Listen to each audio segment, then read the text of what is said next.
예수님의 말씀을 읽어보면 예수님은 주로 유대인들을 대상으로 설교하셨습니다. 유대인 교인들을 대상으로 설교하셨습니다. 예수님은 이방인들을 염두에 두지는 않으셨습니다. 간혹 가다가 말씀 중에 이방인들을 언급할 때는 있었지만 이방인처럼 되지 말라든가 너희가 이방인과 다를 것이 무엇이 있겠느냐 이런 식으로 말씀하셨지 이방인 자신을 염두에 두고 하신 말씀은 아니었습니다. 또 예수님은 불신자들을 대상으로 설교하지는 않으셨습니다. 소위 전도 설교를 하지 않았습니다. 하셨다면 그것이 오늘날 우리에게 큰 자료가 되고 큰 본보기가 되었을 텐데 예수님은 이미 믿는 사람들을 대상으로 말씀하셨습니다. 이미 여호와 하나님을 믿고 유대교 전통을 알고 따르는 사람들을 대상으로 설교하셨습니다. 그렇다면 예수님의 그 설교 대상 중에도 의심하는 사람들이 있었을 텐데 그들을 어떤 식으로 설득하셨느냐? 불신자 또 의심하는 자들을 예수님은 어떤 식으로 믿음으로 인도하셨을까? 예수님은 이론으로 의심하는 사람을 설득하기보다는 하나님의 살아계시는 것을 나타내 보임으로써 그들로 하여금 믿게 하신 것으로 보입니다. 이게 바로 예수님이 사용하신 성령의 은사들, 병고침, 이적, 기사, 그게 다 그런 것입니다. 예수님이 계신 곳에는 하나님이 계셨습니다. 예수님이 계신 곳에는 하나님의 증거가 나타났습니다. 그러므로 사람들은 예수님을 만나면서 하나님을 만나볼 수가 있었습니다. 예수님 말씀에 나를 본 자는 아버지를 보았다고 하신 것처럼 예수님이 계신 곳에는 하나님의 아버지의 능력이 드러나고 그 은혜가 드러났기 때문에 그렇기 때문에 사람들에게는 의심의 여지가 없었습니다. 예컨대 사마리아 우물가의 여인 같은 경우에도 예수님이 그에게 내가 5 남편이 있었으나 지금 있는 남자는 내 남편이 아니니 나는 남편이 없습니다라는 내 말이 옳도다라고 말씀하실 때 그 순간에 그 말씀 한마디에 그 여인은 예수님이 어떤 분인가를 알 수 있었습니다. 그래서 의구심의 단계에서 믿음의 단계로 일순간에 점프할 수가 있었던 것입니다. 예수님의 이와 같은 방식은 오늘날 우리에게도 유효하다고 할 수 있습니다. 우선적으로 여러분이나 저나 우리가 믿음을 갖게 된 계기가 누가 우리를 설득해서가 아닙니다. 누가 우리를 이론적으로, 교리적으로, 철학적으로 설득을 해서 우리가 믿음에 이르게 된 것이 아니고 신앙적인 경험을 통해서 믿음을 갖게 된 경우가 더 많습니다. 뭔가 하나님을 경험하는 바가 있을 때 우리가 불신의 단계에서 신앙으로 점프할 수가 있었던 것입니다. 어느 초등학생이 운동장에서 핸드폰을 잃어버린 채로 집에 왔다고 합니다. 그 엄마가 호통을 쳤습니다. 빨리 가서 찾아와라. 그래서 이제 이 아이가 핸드폰을 찾으러 가면서 없으면 어떡할까? 없으면 우리 엄마가 크게 화를 낼 텐데 염려하면서 기도를 하면서 갔대요. 하나님 핸드폰을 찾게 해주세요. 그런데 운동장에 가봤더니 핸드폰을 원래 두었던 자리에 그대로 있더랍니다.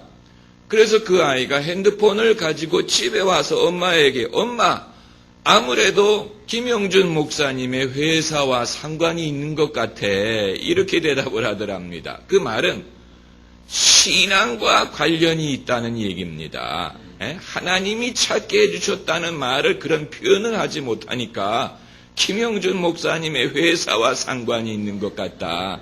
이런 식으로 나름대로 어떤 하나님의 도우심을 경험했다는 얘기입니다. 하나님이 내 기도를 들어주셨다. 여러분, 그런 경험을 통해서 우리가 하나님의 실체를 알 수가 있고 그리고 경험할 수가 있는 것입니다. 그렇기 때문에 우리가 남을 전도하려고 할 때도 똑같은 원리가 적용됩니다. 우리가 논리와 이론으로 누구를 설득해서 믿게 하는 것보다는 그 사람 본인이 하나님이 계시다는 것을 경험할 수 있도록 해야 됩니다. 그것이 더 효과적이고 더 확실합니다. 물론 이것은 우리 임의대로 할 수 있는 것이 아니고 그렇기 때문에 하나님에게 기도해야 됩니다. 하나님의 능력을 경험할 수 있는 기회를 주십시오. 저 사람의 마음을 하나님이 열어주시고 그 마음에 복음이 들리게 하시고 하나님이 믿어지게 하시고 하나님의 사랑을 믿을 수 있도록 도와주십시오. 우리가 기도해야 됩니다. 제가 대학에 들어가서 철학을 공부하면서 하나님을 의심할 때가 있었습니다. 그런데 어느 고등학생이 저를 위해 기도해 주면서 당신이 지금 의심하고 있다고 하십니다. 이렇게 예언하는 것이 저로 하여금 하나님이 진짜 계시구나 하는 것을 다시 믿을 수 있도록 도와주었습니다. 그 학생이 한 것은 예언이 성령의 은사를 사용한 것입니다. 그래서 사람이 알 수 없는 사람 속에 있는 것을 성령이 드러나게 하신 것이었는데 그것이 저로 하여금 어떤 이론보다도 어떤 철학보다도 어떤 변증론보다도 하나님이 진짜라는 사실, 성령이 계시다는 사실, 성령이 우리의 마음을 보고 계시다는 사실을 믿게 하고 저의 믿음을 회복할 수 있도록 도와주었던 것입니다. 그 경험이 저로 하여금 철학을 더 깊이 공부하고 동시에 체험적인 신앙을 가져야 이 시대에 사람들이 신앙에 대해서 기독교에 대해서 제기하는 많은 반론, 많은 의구심 이런 것을 논리적으로 설명하는 것뿐만이 아니고 하나님이 정말로 계시다는 것을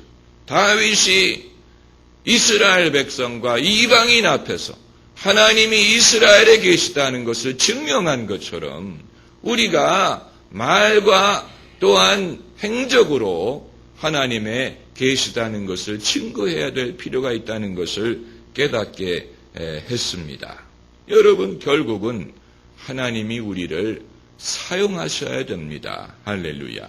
하나님이 우리를 쓰셔야 됩니다. 하나님이 우리를 들어 쓰셔야 됩니다. 성령이 우리를 쓰셔야 됩니다. 하나님이 우리를 사용하시면 우리가 굳이 논리로 따져서 누구를 설득하지는 못하더라도 하나님이 당신을 경험할 만한 기회를 제공하시기 때문에 우리 주변에 있는 사람들로 하여금 믿음을 가질 수 있도록 도울 수가 있는 것이고 그리고 우리의 말을 그들이 100% 동의하지는 않더라도 저분은 하나님이 함께하는 것 같다. 저분을 함부로 건드리면 안 되겠다라는 것을 느낄 수 있게 하는 것입니다.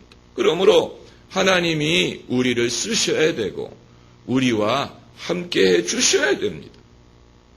예수님은 절대적인 신본주의자였습니다.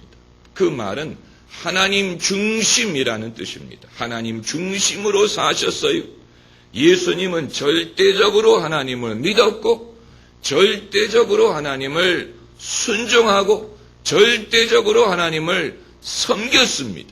예수님은 십자가에 달리는 순간까지 절대적으로 하나님에게 순종하는 삶을 사셨습니다. 믿음의 본을 보여주셨습니다. 동시에 예수님은 휴머니스트였습니다. 그 말은 사람을 위하셨다는 얘기입니다. 사람을 사랑하시고 사람을 이해하시고 사람을 위하셨습니다.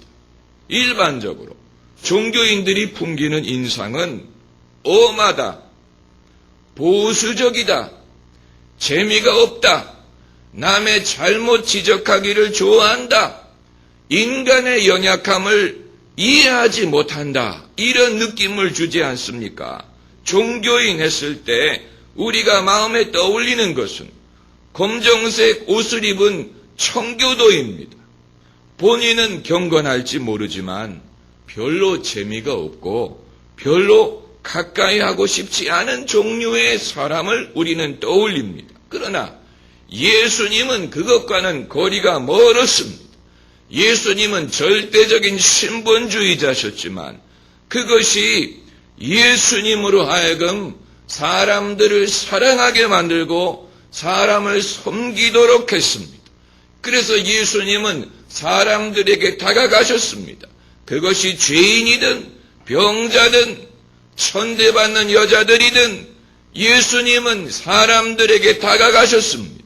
사람들이 예수님을 찾아온 경우도 있지만 예수님이 찾아가신 경우가 더 많습니다.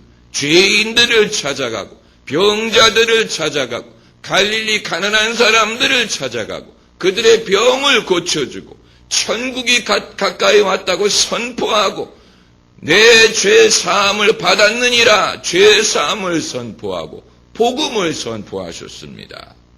예수님은 그들에게 하나님이 세상을 이처럼 사랑하신다. 하나님은 너희를 위하신다. 너희를 용서하신다. 이것을 선포하셨습니다. 여러분, 이것은 사람들이 그 이전에는 들어보지 못한 것입니다. 하나님이 계시다는 것은 사람들이 알지만 그 하나님이 어떠한 분인지는 잘 모릅니다.